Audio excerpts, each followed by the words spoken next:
Right. Buka Alkitab kita sama-sama.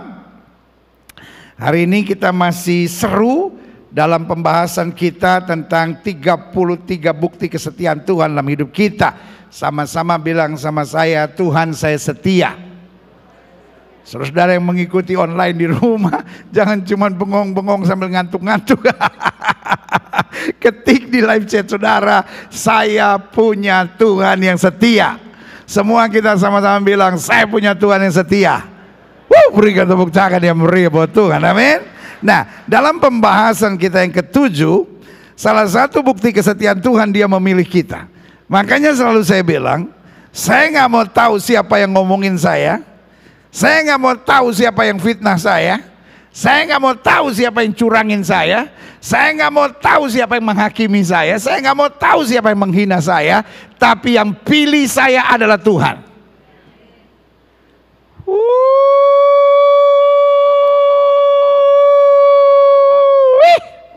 Sama-sama bilang yang pilih saya adalah Tuhan. Saudara yang di rumah ketik di live chat saudara, yang pilih saya adalah Tuhan.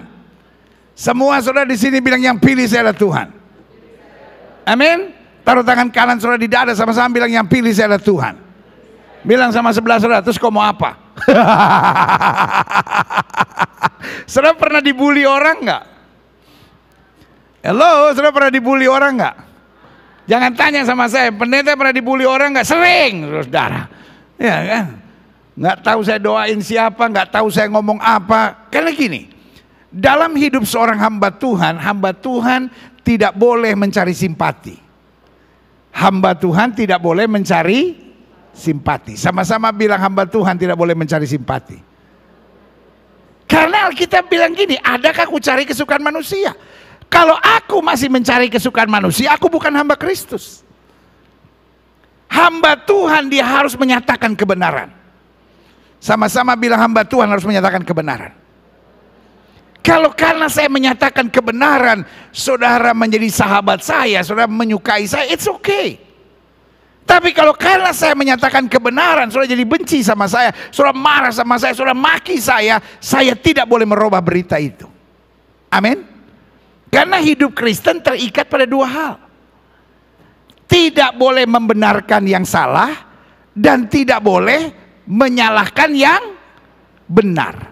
Sama-sama bilang, saya tidak boleh membenarkan yang salah, saya tidak boleh menyalahkan yang benar. Kita hanya harus hidup dalam kebenaran.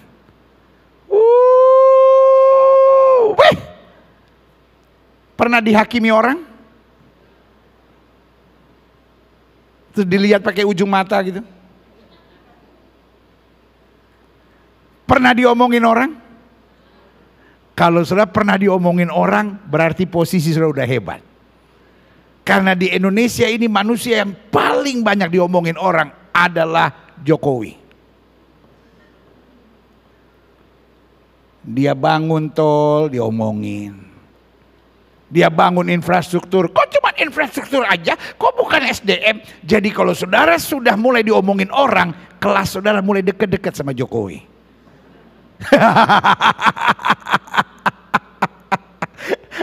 Ahmad Wiryawan pernah diomongin orang nggak? Siapa itu Ahmad Wiryawan? Ya karena nggak ada yang kenal. Jadi kalau saudara mulai diomongin orang, kelas saudara udah agak lumayan. Kalau saudara bilang sama saya, aduh pendeta puji Tuhan saya nggak pernah diomongin orang, berdoalah supaya diomongin orang. Tapi selalu saya bilang, hidup Kristen nggak perlu stres. Yang pilih saya adalah Tuhan.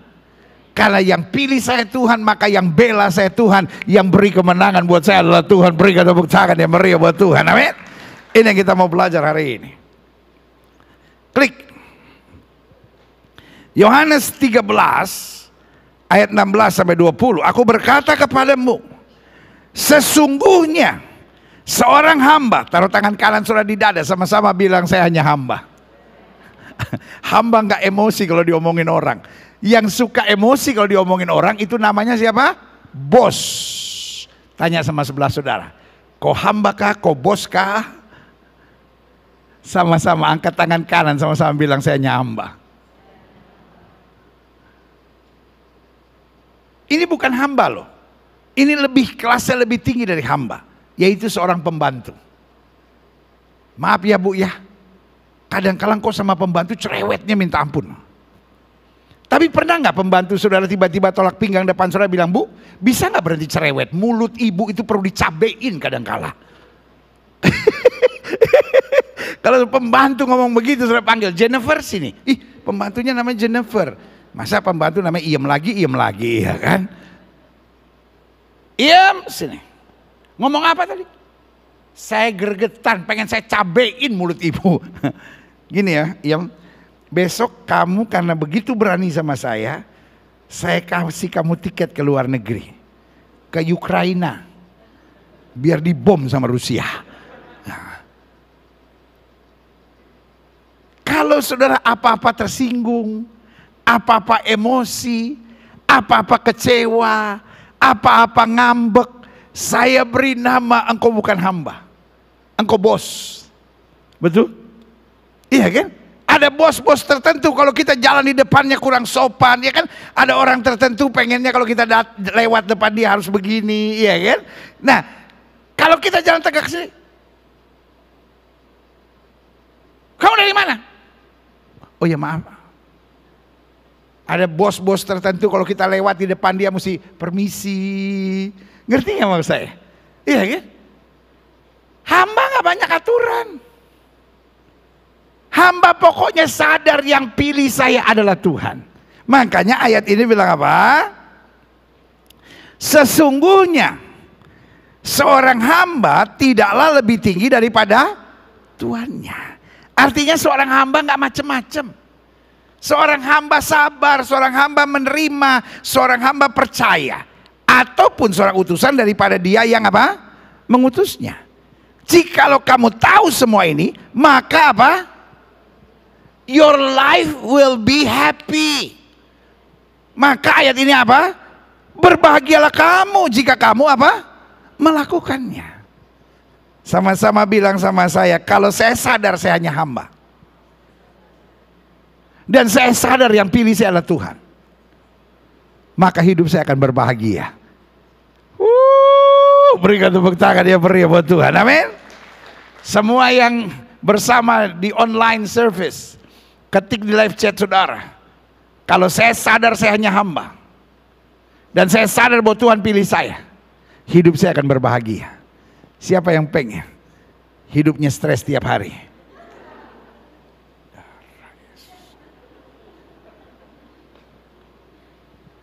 Ada juga yang masih pengen stres. Siapa yang ingin hidupnya berbahagia? Berikan tepuk tangan ya beri. Pastikan kita sadar kita hanya hamba dan yang pilih kita adalah Tuhan. Klik. Aha, coba lihat. Ayat 18. Bukan tentang kamu semua aku berkata, aku tahu siapa yang telah kupilih. Wow. Sama-sama bilang Yesus tahu siapa yang dipilih. Tetapi haruslah genap nas ini. Orang yang makan rotiku telah mengangkat tumitnya terhadap aku. Ayat 19. Aku mengatakannya kepadamu sekarang juga sebelum hal itu terjadi. Supaya jika hal itu terjadi kamu percaya akulah dia. Aku berkata kepadamu, sesungguhnya barang siapa menerima orang yang kuutus, ia menerima aku. Dan barang siapa menerima aku, ia menerima dia yang apa? Mengutus aku. Sama-sama bilang Yesus tahu siapa yang dia pilih. Yesus tahu nggak kita suka ngaco? Bilang sama sebelah saudara, kadangkala bukan suka, masih. Yesus tahu nggak kita suka sakit hati dan kecewa? Yesus tahu nggak kadangkala kita suka stres gitu, kayak nggak yakin Tuhan pasti tolong. Tapi dia pilih kita dengan maksud ilahi. Sama-sama bilang sama saya, Yesus pilih saya dengan maksud ilahi. With a divine purpose. Klik. Selanjutnya. Klik. Salah satu kebanggaan kita dalam Kristus adalah kita dipilih. Dan karena kita dipilih, maka kita menjadi orang pilihan. Wih. Amin. Sama-sama bilang saya dipilih. Dan saya menjadi orang pilihan. Tahukah saudara, terpilih itu asik. Kalau saudara ingat waktu SMP misalnya, ada pemilihan ketua kelas, seneng gitu kalau terpilih. Lalu ada apa itu namanya, paskibra, ya kan, pasukan cuman ngibarin bendera, kasihan, cuman ngibarin bendera, bangganya minta ampun. Bukan cuman saudara tuh bangga, omak saudara, mama saudara ngomong di arisan kan zaman dulu, oh ibu-ibu suka kumpul arisan. Anak saya terpilih, kan belum ada handphone waktu itu, belum ada foto, tapi dia ngomong, anak saya terpilih di sekolah jadi pasukan pengibar bendera. Sudah jatuh pasukan pengibar bendera. Tetapi saya mau bilang, ini bukan hanya terpilih menjadi pasukan pengibar bendera, kita terpilih menjadi warga kerajaan Allah yang hidup dalam kemuliaannya. Berikan tepuk tangan yang meriah buat Tuhan, haleluya. Klik. Sama-sama bilang, saya orang pilihan. Makanya Roma 8 ayat 28 bilang, kita tahu sekarang bahwa Allah turut bekerja dalam segala sesuatu untuk mendatangkan apa? Kebaikan. Sama-sama bilang sama saya, untuk saya semuanya baik. Bagi mereka yang mengasihi Dia, itu mereka yang terpanggil sesuai dengan apa? Rencana Allah. Sebab semua orang yang apa? Dipilihnya dari semula, mereka juga apa? Ditentukan dari semula untuk menjadi apa? Serupa. Sama-sama bilang, ada target Tuhan supaya ia anaknya itu menjadi yang sulung di antara banyak saudara. Ayat 30 kita baca sama-sama, ayat 30 bersama-sama, 1, 2, 3. Dan mereka yang ditentukan dari semula, mereka itu juga dipanggilnya. Dan mereka yang dipanggilnya, mereka itu juga apa? Dibenarkannya. Dan mereka yang dibenarkannya, mereka itu juga apa? Dimuliakannya. Jadi yang pertama Tuhan pilih, habis itu ditentukan, ditetapkan, dimeteraikan. Setelah itu dipanggil, diproses. Setelah itu dibenarkan. Dan setelah dibenarkan mereka juga apa? Dimuliakan. Klik. Aha. Ada beberapa pemahaman penting tentang pilihan Tuhan. Yang pertama saya pelajari, orang pilihan Tuhan bukan orang sempurna. Sama-sama bilang sama saya, orang pilihan Tuhan bukan orang sempurna. Tuhan tahu kekurangan kita, Tuhan tahu kelemahan kita. Karena itu jangan suka menghakimi orang gereja. Ada banyak orang gereja kecewa dengan orang gereja lainnya. Saya bingung pendeta. Katanya dia orang pelayanan. Kok masih begitu ya? Sebagai hamba Allah saya mau bilang, kalau orang gereja masih belum sempurna, nggak apa-apa. Untuk itulah kita ke gereja. Kenapa kita ke gereja? Sama-sama bilang sama saya, karena saya belum kesempurna. Kenapa kita ke gereja? Jadi orang gereja bukan kumpulan orang sempurna. Makanya selalu saya bilang, gereja bukan showroom. Gereja adalah bengkel. Apa artinya? Showroom itu, tahu showroom? Mobil rusak pun dibagus-bagusin, ya kan? Karena kalau di showroom semua kelihatannya bagus. Bengkel enggak, bengkel apa adanya. Gereja bukan showroom untuk menunjukkan kita hebat. Tapi gereja adalah bengkel yang mengubahkan kita dari orang berdosa dijadikan warga kerajaan sorga. Berikan tepuk tangan yang meriah buat Tuhan. Amin. Jadi kalau orang udah bawa nama Tuhan, gak usah harus langsung percaya. Ada banyak orang karena orang minjem duit pakai nama Tuhan, kita percaya. Makanya ada banyak orang ditipunya seringkali sama anak Tuhan. Saya mau tanya, pernah ditipu sama anak Tuhan? Saudara-saudara yang punya usaha, saudara-saudara yang punya toko, saudara-saudara yang punya bisnis misalnya, kalau ada anak Tuhan ngelamar, tetap harus diproses berdasarkan aturan yang berlaku. Jangan karena anak Tuhan pasti jujur. Anak Tuhan harusnya pasti jujur. Tapi anak Tuhan yang nipu ada nggak? Anak Tuhan yang malas ada nggak? Anak Tuhan yang memanfaatkan karena anak Tuhan makin bertingkah ada nggak? Ada. Bilang sama sebelah saudara, hati-hati. Kenapa kita ke gereja? Masih baru mulai ibadah, Pentium lambat saudara. 2,5 tahun nggak ke gereja, bayangin saudara. Kenapa kita nggak ke gereja? Kenapa kita ke gereja? Sama-sama bilang karena belum sempurna. Kenapa kita ke gereja? Kalau sudah sempurna kita nggak ke gereja, ke surga. Amin. Jelas sampai di sini? Jelas? Jadi karena itu orang gereja belum sempurna. Orang pilihan Tuhan bukan orang sempurna. Tapi orang pilihan Tuhan perlu dididik oleh Tuhan. Sama-sama bilang saya perlu dididik. Bilang sama sebelah saudara, sabar dengan saya. Karena saya belum sempurna. Berikan tepuk tangan yang meriah. Pak, sabar sama istrimu Pak. Dia memang orang gereja, dia memang pelayanan, tapi dia belum sempurna. Bu, sabar sama mertuamu Bu. Dia memang orang pelayanan, dia orang gereja, tapi dia belum sempurna. Orang yang dipilih Tuhan bukan orang yang sempurna, tapi dia masih perlu dididik. Tanya sama sebelah saudara, mau dididik nggak? Ini persoalannya. Kadangkala kita dididik ngambek, kadangkala kita dididik protes, kadangkala kita dididik kecewa, kadangkala kita dididik kabur. Tapi kalau kita siap dididik, makin hari harus makin dahsyat bagi kemuliaan Tuhan. Berikan tepuk tangan yang meriah buat Tuhan. Yang kedua, orang pilihan Tuhan tidak sempurna, karena itu perlu dididik oleh Tuhan. Tuhan memang menerima kita apa adanya, tapi Tuhan tidak membiarkan kita sebagaimana adanya kita. Yang kedua, orang pilihan Tuhan akan banyak melalui pengalaman-pengalaman dahsyat dengan Tuhan. Pengalaman dahsyat kadangkala air mata, tetapi pengalaman dahsyat juga kadangkala sorak-sorai. Ketika kita mengalami pengalaman sorak-sorai, boleh nggak saya mohon sebagai gembala, jangan sombong, jangan tengil, jangan belagu. Kalau kita lewati pengalaman-pengalaman dahsyat sorak-sorai dengan Tuhan, itu karena kasih Tuhan. Amin. Kalau akhirnya engkau bisa tinggal di rumah yang baik, kalau akhirnya bisnismu maju, kalau akhirnya engkau naik pangkat, kalau akhirnya engkau naik gaji, kalau akhirnya pendapatanmu meningkat, hatimu tetap rendah di hadapan Tuhan.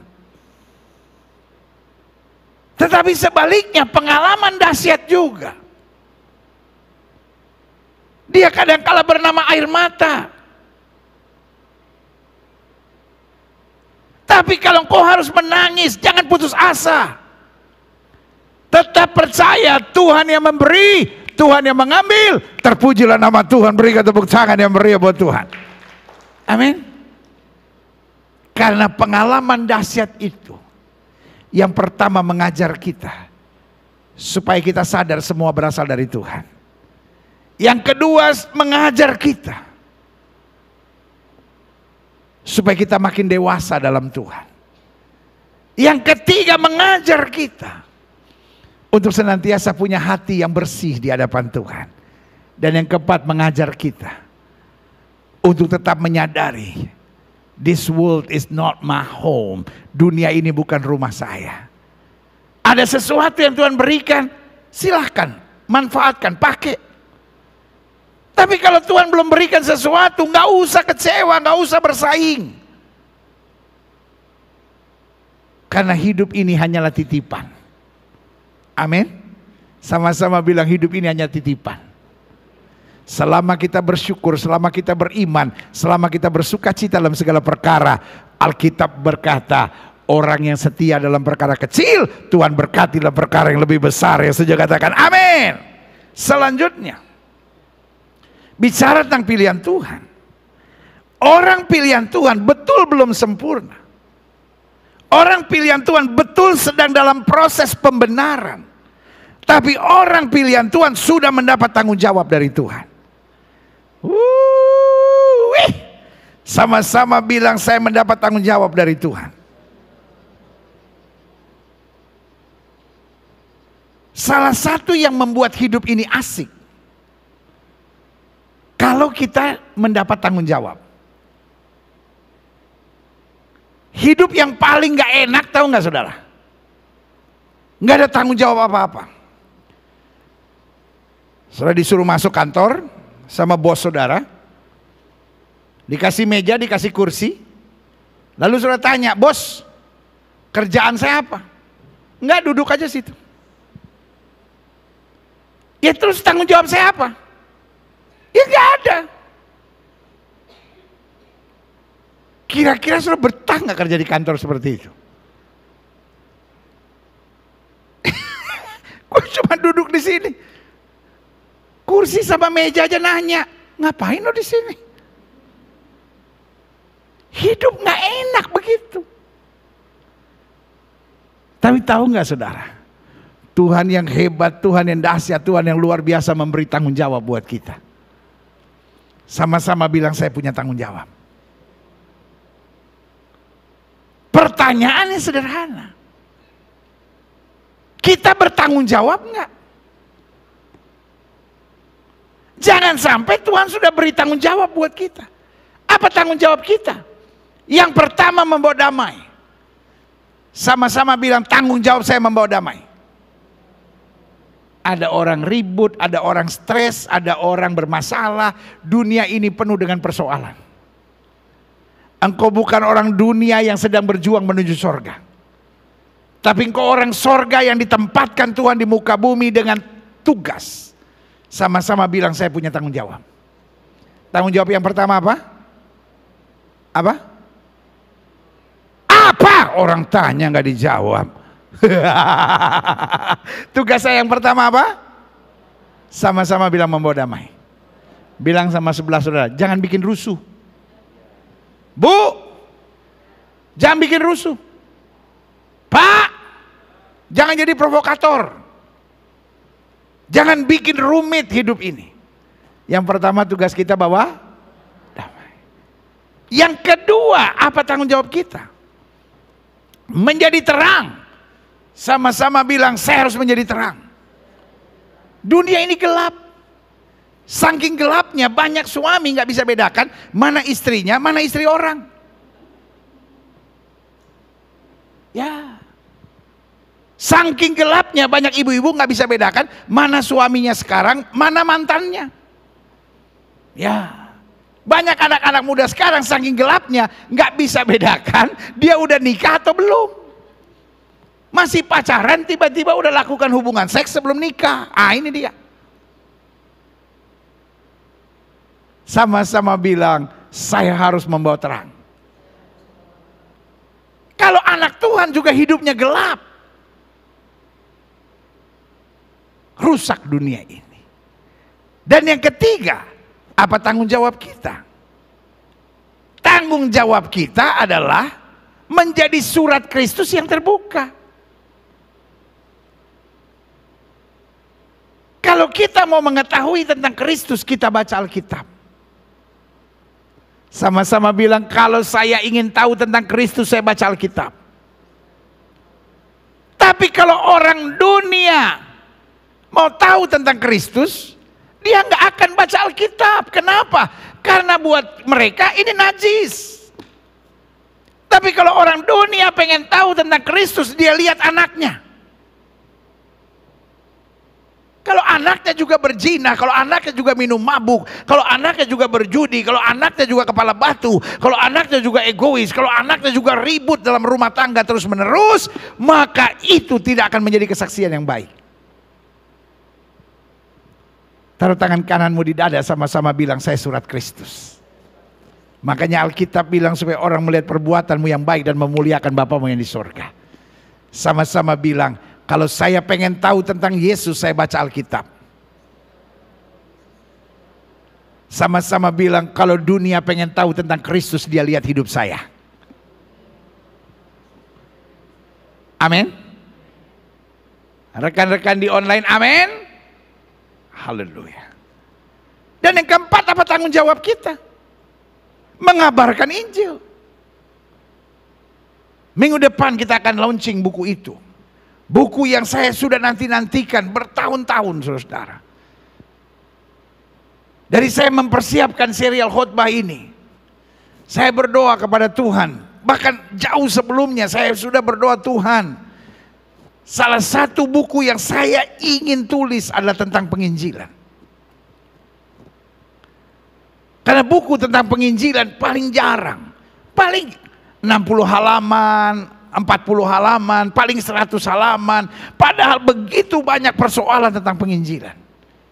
Saya ingin tulis buku yang komplit tentang penginjilan. Dan dari semua serial khotbah yang saya buat dan dari buku-buku yang saya tulis, salah satu yang paling berat untuk saya menyelesaikannya adalah penginjilan.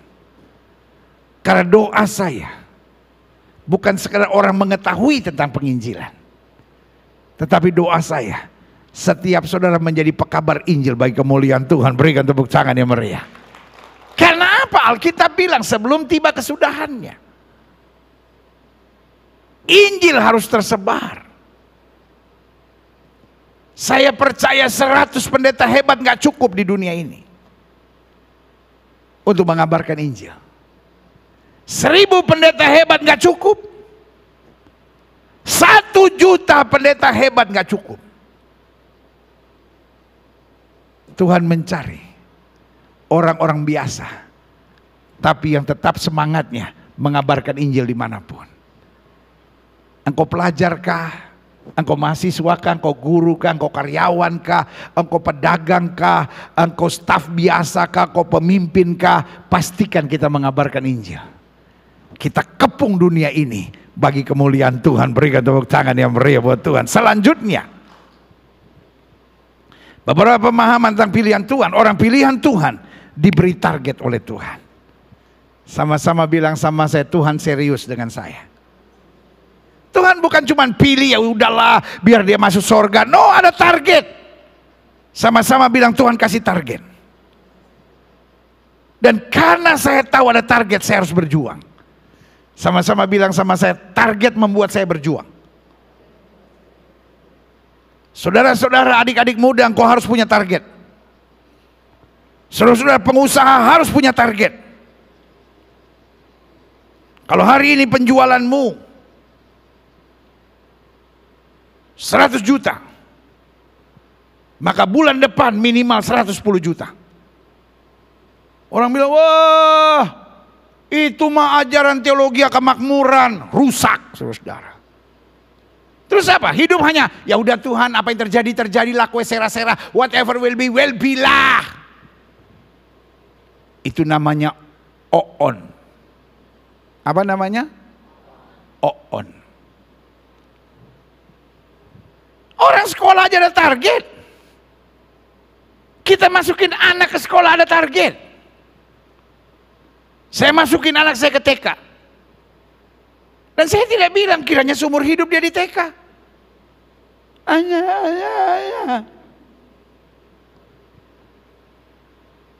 Saya taruh dia 2 tahun di TK karena target saya umur 7 tahun dia harus masuk SD. Saya tidak mau dia 12 tahun di SD. Karena kalau di SD 12 tahun, 19 tahun masih pakai celana pendek warna biru.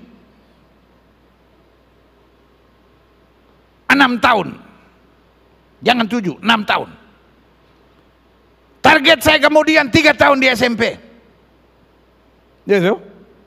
Tapi kadang-kala target orang tua sama anak beda. Target kita habis SD 3 tahun di SMP. Tapi target anak, mudah-mudahan SMP udah dapat pasangan teman hidup darah Yesus. Masih celana pendek tuh.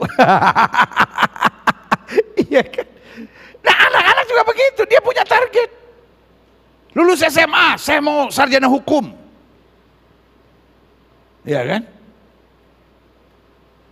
Sampai ada satu orang saya tanya, oh ini anak saya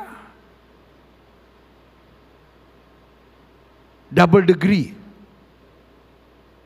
Dia ambil hukum,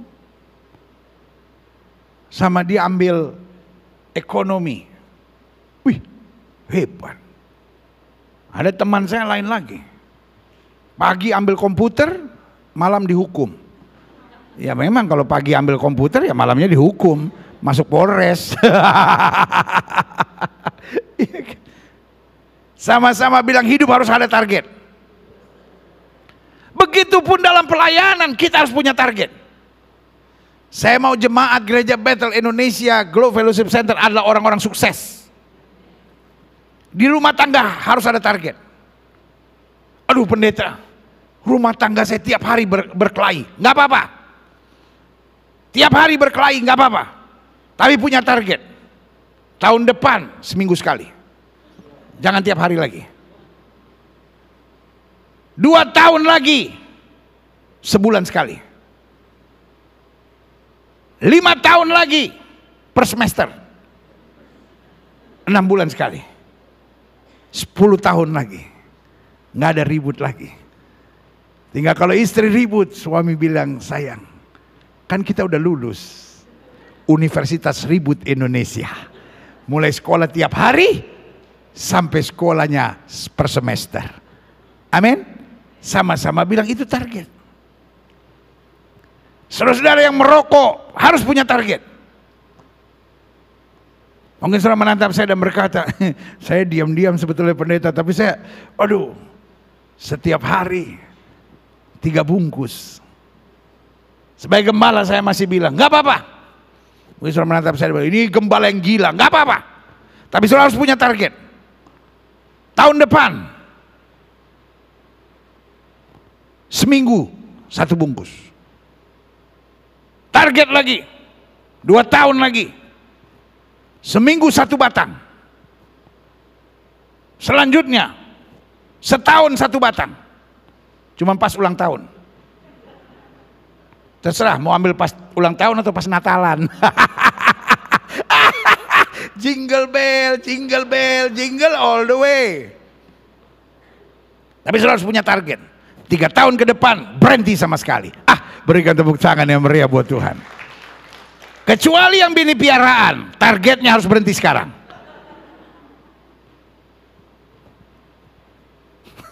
Sama yang selingkuh. Aduh pendeta, saya selingkuh ada 2. Itu dia. Minggu ini tinggal 1. Oh ini targetnya harus cepat ini. Minggu depan habis. Jangan sampai Tuhan Yesus keburu datang, selesai lu. Sama-sama bilang hidup harus ada target. Karena Tuhan punya target. Dan target Tuhan bukan supaya kita lumayanan dikit. Tapi target Tuhan supaya kita menjadi serupa dengan Dia. Berikan tepuk tangan yang meriah buat Tuhan. Selanjutnya, klik. Saya pelajari. Mana dia? Oh, Tuhan sudah tidak berfirman melalui layar lagi. Ya kan? Oh, udah balik lagi ya. Dasar pilihan Tuhan bukan kekuatan dan kemampuan. Sama-sama bilang, dasar pilihan Tuhan bukan kekuatan dan kemampuan. Klik, saya catat di sini. Sebab engkaulah umat yang kudus bagi apa? Tuhan Allahmu.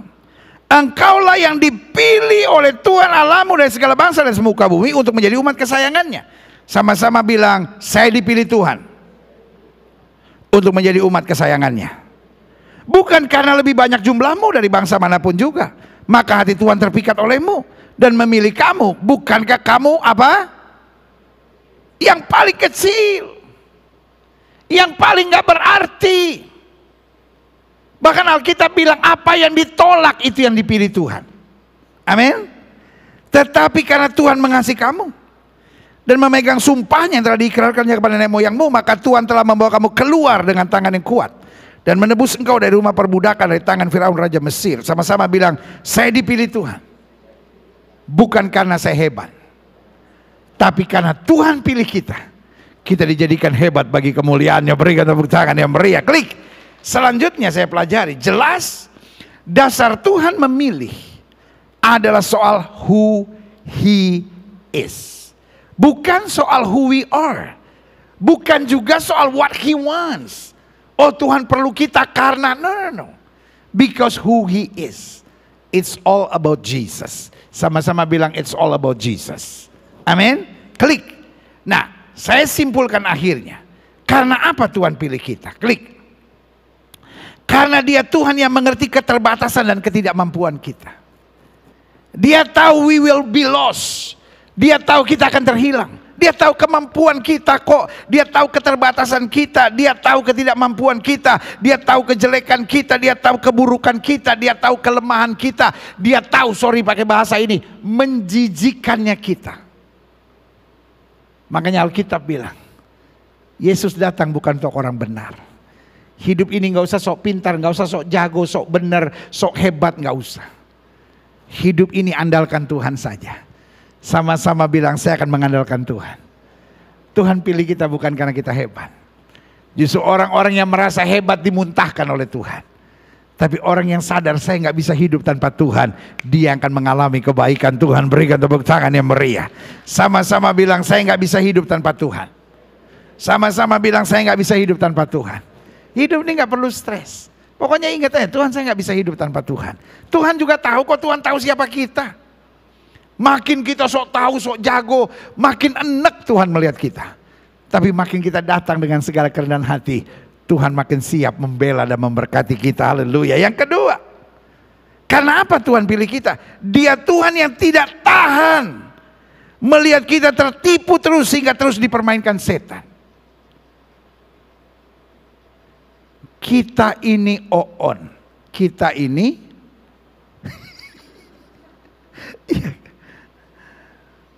keledai yang dungu, tidak akan jatuh ke lubang yang sama. Antara gembala sama jemaat, di antara kita nggak boleh ada dusta ya. Saya mau tanya sama saudara. Sorry nih, sharing ya. Ini ditonton sama yang dari online nih. Mereka nggak boleh ikut, soalnya kan mereka nggak di sini toh, ya kan, cuma yang di sini yang boleh ya. Saudara nontonin aja ya. Saya mau tanya sama saudara. Saudara pernah jatuh ke lubang yang sama nggak? Ada yang pernah 2 kali? Ada yang pernah 3 kali? Ada yang 4 kali? Ada yang 5 kali? Saya 20 kali lubangnya sama lagi. Artinya, pertanyaannya, saudara bego nggak? Sebetulnya nggak bego. Cuman kita ketipu terus. Siapa sih yang nggak tahu bahwa setan itu jahat? Siapa sih yang nggak tahu bahwa dosa itu menghancurkan? Tapi kita begitu bego. Nggak bego sih sebetulnya. Cuman tertipu lagi. Betul? Berapa kali adik-adik muda bilang, saya nggak mau lagi hidup dalam perzinahan, saya nggak mau lagi onani, saya nggak mau lagi masturbasi, saya nggak mau lagi tonton tayangan cabul. Berapa banyak kita berkata, saya nggak mau kasar sama istri, saya nggak mau ngelawan suami, saya mau lebih sabar, saya nggak mau emosi. Berkali-kali jatuh lagi. Tuhan harus pilih kita. Dan dia bukan hanya pilih kita, dia jaga kita, dia berikan firman, dia berikan Roh Kudus. Sehingga kita yang dalam Kristus ciptaan baru. Kita dapat berkata, aku cakap menanggung segala perkara dalam Kristus yang memberi kekuatan kepadaku. Berikan tepuk tangan yang meriah. Kepalkan tangan kanan saudara ke atas, sama-sama bilang, mulai hari ini Roh Kudus membimbing saya tidak akan tertipu lagi. Berikan tepuk tangan yang meriah buat Tuhan. Selanjutnya, yang ketiga, kenapa dia pilih kita? Dia Tuhan yang dari mulanya telah menetapkan kita untuk hidup dalam kuasanya. God loves us so much. Dia bukan tuntut sesuatu dari kita, tapi dia siap memberikan segalanya buat kita.